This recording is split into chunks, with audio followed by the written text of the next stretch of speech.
La magie de l'Ange Bleu, épisode 5, c'est sur Aki Télé et nulle part ailleurs. Les coulisses de ce plus célèbre cabaret de France. On va survoler la scène. On va vous proposer de découvrir l'avant-spectacle et, par la même occasion, on va rappeler que celui-ci s'appelle l'Euphorie et qu'on peut le voir encore pendant quelques jours avant un changement de programme à la rentrée. Les coulisses de l'Ange Bleu, la magie de l'Ange Bleu, vous avez de la chance, c'est sur Aki Télé, la télé d'ici. La magie de l'Ange Bleu, je crois qu'on ne la ressent jamais autant que lorsqu'on est à côté de la scène. Il y a des bruits. Là on est sur le plateau, on est en coulisses court, hein, et donc et là le plateau est juste là. Bon là pour l'instant on est sur les animations de repas, les gens dansent, hein. Alors là vous avez une partie des décors et des costumes, on a les plumes derrière toi. Et si vous voulez on va faire un petit tour par derrière, tu veux? Oui bien sûr. Est-ce que c'est essentiel de chauffer le public? Oui, ça chauffe le public. Parce que finalement vous faites cela, c'est un intermède, enfin c'est pas un intermède, c'est des apéritifs. Là les gens dansent, là, ouais. Tu vois, donc c'est la formation musicale, surtout les tubes du moment, voilà, et on a les danseuses qui se chauffent aussi. Voilà. Alors là, bon ben voilà. Juste derrière la scène, oui, on entend le public applaudir, évidemment. Tout ça, ce sont les décors de scène que vous allez voir tout à l'heure. Ouais. C'est les parties des décors. Qui les a fait? Ça, ce décor-là a été créé par Dany Larry, le magicien français.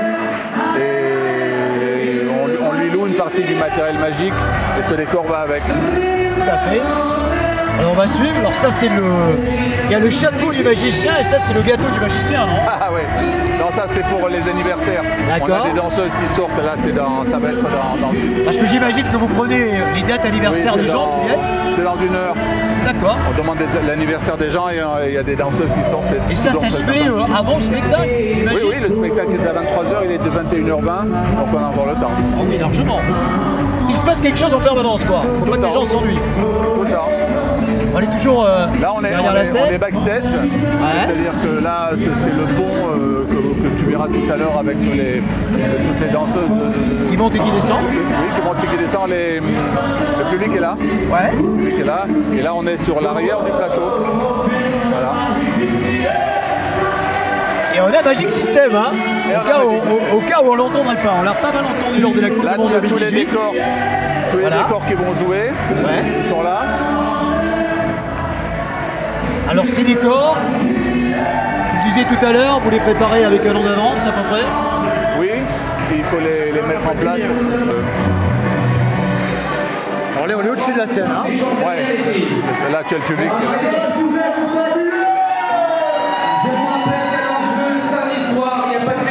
Voilà, on est juste au-dessus de la scène. Ouais.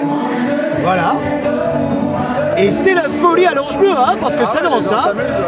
Là, il y a les promesses, mais il n'y a pas que les promesses, hein, pour les téléspectateurs qui le voient. On s'amuse, on se bouge, on danse. On fait la fête à l'Ange Bleu. Et c'est comme ça tous les soirs, enfin chaque fois qu'il y a un spectacle. Comme ça, oui.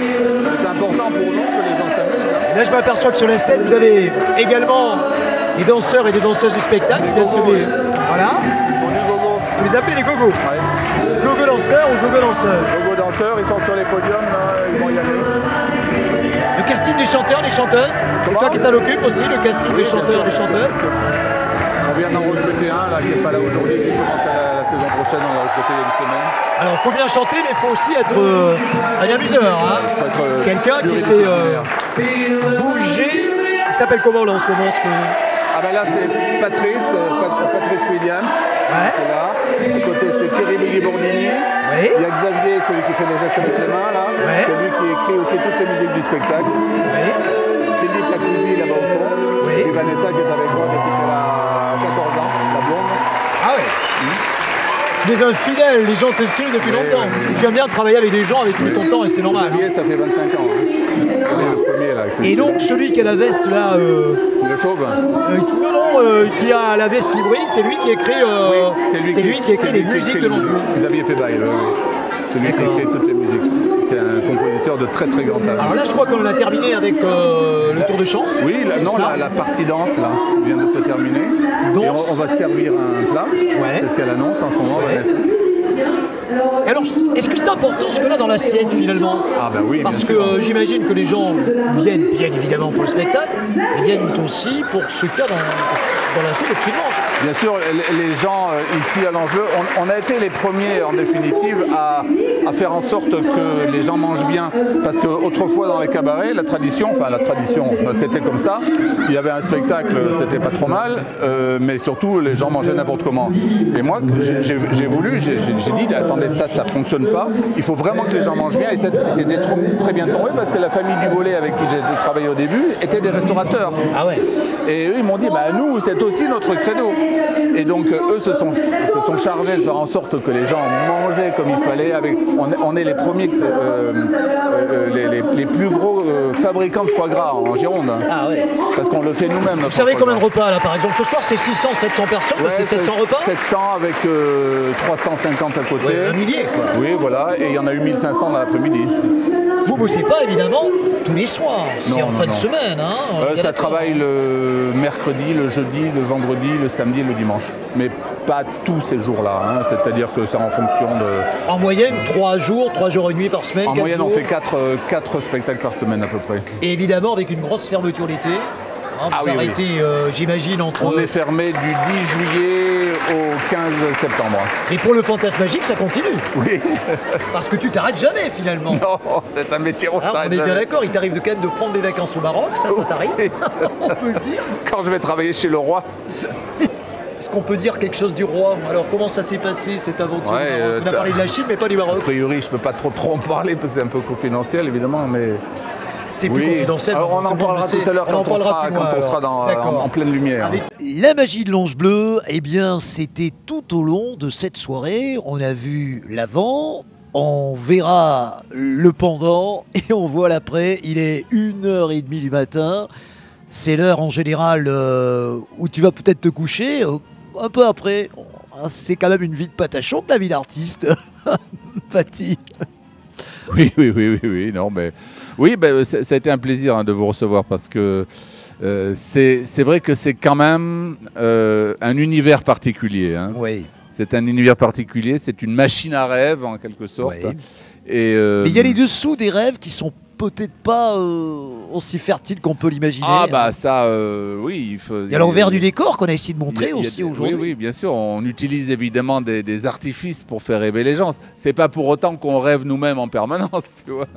Mais on est passionné en permanence. C'est ce que tu as bien oui. précisé à plusieurs reprises dans cette soirée. Oui, c'est ça. Il faut absolument avoir toujours la flamme.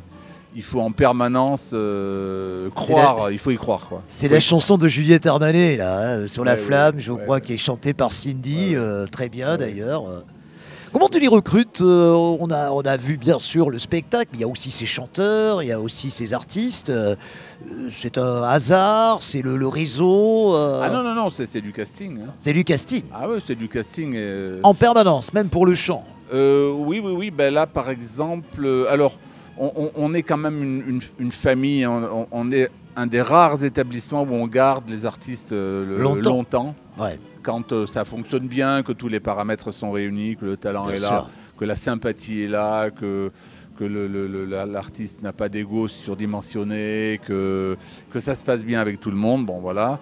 Et oui, dans ce cas-là, alors j'ai assisté dans ta loge il y a quelques instants aux adieux de Sacha, qui est un danseur qui était chez toi depuis...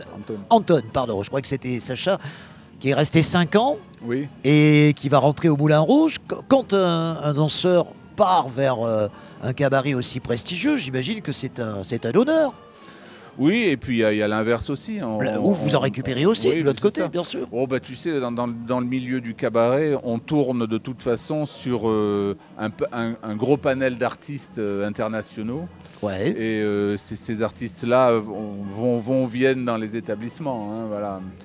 Et lui, oui, on est en fin de saison, hein, et donc il rêvait de rentrer au Moulin Rouge, il en a complètement les capacités. C'est un danseur. Et il va travailler au Moulin Rouge, hein. 2 représentations par jour, pendant 6 jours. 6 jours. C'est un tout autre rythme que celui de l'Ange Bleu. Ah oui, oui. Oui, le Moulin a repris sa 2e représentation parce que le Moulin a toujours fait 2 représentations. Le Lido a fermé aussi. Le Lido a fermé, alors évidemment, il y a le clientèle du Lido qui vient sur le Moulin. Et après le Covid, ils ont remis la 2e représentation. Donc, voilà, les Français adorent ce type de spectacle, hein, qui est quand même typiquement français, il faut le dire quand mais même. Hein. Les Français, c'est 7% de la clientèle au Moulin Rouge. Non, c'est vraiment une clientèle d'étrangers. Hein. Et pour l'Ange Bleu, en l'occurrence, on a quand même une clientèle qui est franco-française essentiellement. Ah ben là, nous, on travaille. C'est pour ça que je te dis, on ne fait pas le même travail que ces établissements-là, parce que nous travaillons pour eux. On est on fait du divertissement pour les Français, pour vraiment le public français, et le Moulin, autrefois le Lido, le Crazy Horse, ne travaillent que pour les étrangers qui n'y vont qu'une seule fois dans leur vie. C'est les étrangers qui sont en visite à Paris, vont au Moulin Rouge, parce que le Moulin Rouge, c'est un nom aussi institutionnel que c'est une institution, exactement. Oui, ils vont visiter les grands monuments de Paris, et puis ils vont voir le Moulin Rouge.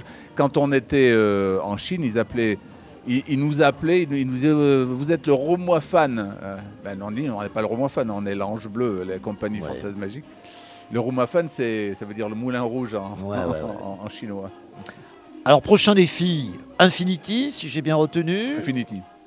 Ça sera donc au mois de septembre. 15 septembre. 15 septembre, alors ça va se répéter dès maintenant peut-être Oui, on fait une première salve de répétition avec les chorégraphies fin juin. On fait 2 semaines en juin. Et puis après, c'est les vacances. Et on reprend les répètes. Vous reprenez un août, j'imagine? Oui, on reprend les répètes pour les chorégraphes et pour les danseuses et le corps de ballet à partir du 6 août. Et les répétitions générales commencent le 15 août, enfin le 16 août. Jusqu'au 15 septembre. Jusqu'au 15 septembre. Et la première, ça sera normalement le 15 septembre. Je t'inviterai. Et j'espère bien. Et il y aura la presse, il y aura, j'imagine, le Gotha bordelais, si tant est que ça veut dire quelque chose à Bordeaux. Enfin, tous les gens qui comptent, et qui comptent pour toi aussi. Oui, je sais que tu es un fidèle à l'amitié, donc tu vas inviter tes potes. Bon, bah écoute, en tout cas, on était super contents de venir. On avait promis qu'on viendrait, ça devait être le 14 février pour la soirée de la Saint-Valentin. Mais ma foi, le 22 avril, c'était pas mal non plus. Et on va dire à nos amis téléspectateurs que dans les heures qui viennent, grâce au travail de titan de l'ami Jean-Claude Marmier, on va pouvoir proposer cette soirée. J'ai hâte. Presque comme si nous avions été en direct. Et en fait, on est souvent dans les conditions du direct, tu peux en témoigner, on coupe pas. Vous faites un travail magnifique. Hein. Bah, je te remercie. Et on le fait avec beaucoup de plaisir. Alors on va remercier, outre Jean-Claude qui est là-bas derrière la caméra, Jean-Claude qui fait un travail Yannick énorme, qui était avec nous aujourd'hui exceptionnellement. Il y avait un cadreur, donc vous voyez, une petite équipe qui aime son travail, qui est passionnée. Et on pourra retrouver aussi quelques photos sur les réseaux sociaux. Bravo à vous, bravo à toi. Merci. Parce que Merci. Tu diriges l'interview merveilleusement. Et puis à toute ton je te remercie. Et puis notre prochain rendez-vous, écoute, on va rester dans le monde du spectacle parce qu'on va découvrir un gars absolument extraordinaire. Ça sera mardi à l'Espar. Et tu le connais peut-être, c'est Mazarin, le célèbre couturier des stars. Il a monté un musée qui s'appelle le musée de Mazarin. Et dans le cadre des rencontres de Christophe, nous serons à l'Espar. Il inaugure une fresque dans son musée qui retrace les derniers jours de la Commune de Paris. C'était vers la fin 1871, pendant une semaine, les communards se sont battus contre les Versaillais et évidemment on connaît la fin de l'histoire, les Versaillais l'ont emporté, il y a eu un massacre et il a réalisé une fresque assez extraordinaire et nous on va aller là-bas pour découvrir cette fresque et aussi pour qu'il nous raconte sa vie. Les amis, on vous souhaite une très bonne soirée, nous étions à l'Ange Bleu depuis quasiment plus de 6 heures et on était ravis d'être là. C'était la magie de l'Ange Bleu. Merci à notre ami Patibad et à très bientôt, on va dire le 15 septembre pour la première de ce nouveau spectacle dont tu vas nous rappeler le titre. Ça sera Infinity. Infinity, on sera là. Salut les amis, bel été. Au revoir.